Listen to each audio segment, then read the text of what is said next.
అవతుంబక తానే అంబిలంబానో. అబ్బో మామూలుడు కాదుగా. నమస్కారం అండి.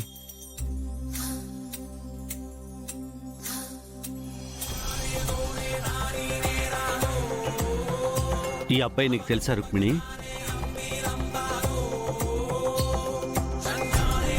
నువ్వు ఇతన్ని ప్రేమించావా? అప్పుడు ప్రేమించాను నాయనా.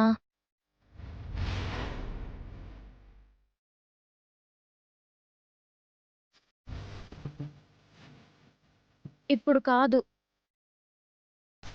అట్లా మాట్లాడుకు రుక్కు. నేనేం తప్పు చేస్తుండానని నన్ను వదిలేసి వచ్చేసిండావు. ఏంటి రుక్మిణి, మీ ప్రేమ కథ గురించి మాకెవరికి చెప్పనేలేదు? రాజు, వీళ్ళిద్దరిది చాలా పెద్ద ప్రేమ కథ. వీళ్ళ ప్రేమ కథ సినిమాగా తీస్తే సూపర్ హిట్ అయిపోతుంది తెలుసా? అవునా? అంతేకాదు తమ్ముడు, ప్రేమించుకోవడానికి వయసుతో పని లేదు అన్నట్టు నీ కూతురు మైనర్గా ఉన్నప్పుడే ఈ ఆనందిని ప్రేమించింది.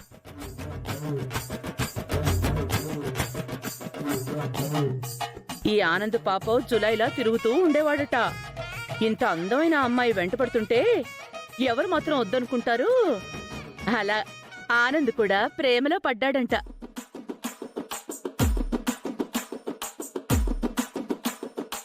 అప్పుడే మన రుక్మిణికి ఒక నాన్నున్నాడు.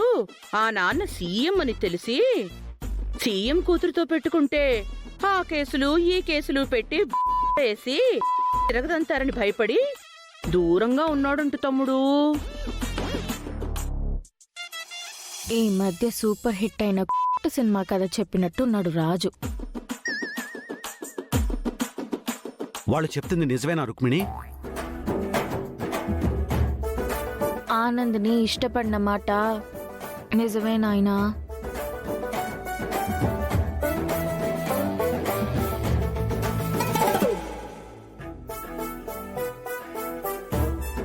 కానీ నిన్ను అమ్మని కలిపేంత వరకు పెళ్ళొద్దని చెప్తూనే ఉండాను. దానికి ఆనంద్ ఒప్పుకోలేదు. మా అమ్మ నాయన్ని కలపడం కంటే నాకు నీ ప్రేమేమీ ముఖ్యం కాదని తెగేసి చెప్పేసుండాను.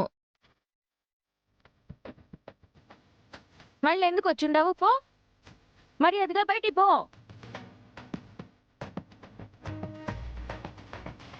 రుక్మిణి అంటే నీకు ఇష్టమేనా? నా ప్రాణం సారు.